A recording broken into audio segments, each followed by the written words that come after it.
everyone! Today I'll be sharing a quick book review of Himagsikan 1896, Ang Dapat na Batid ng Mga Pilipino by Virgilio S. Almario.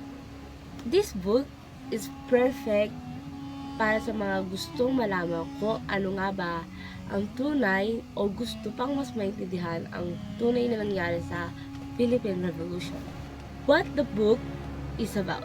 So basically, this book retells the story of Revolution of 1896. Pero hindi lang yung pang textbook version. Almario explained the deeper reason behind revolution, kung paano nagsimula ang damdaming makabayan at bakit mahalaga itong maintindihan. What make it interesting? One thing I like this book is how clear and powerful the writing is. Kahit historical siya, hindi siya boring. Almario shows us ang Himagsikan ay hindi lang laban sa mga Kastila. Ito ay laban sa ating kultura at dignidad bilang isang Pilipino. The key insight is this book reminds us that our revolution is driven by ordinary Filipino with extraordinary courage. It makes you appreciate that freedom didn't come so easy. Ganito ng dugo, pawis at tapang.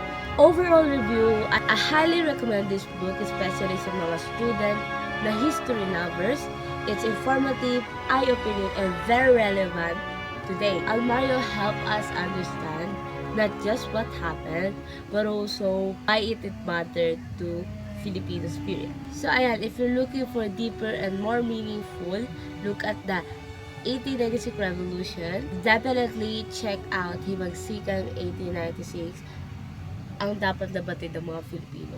Don't forget to like, share, and subscribe for more book reviews. Salamat! See you next time!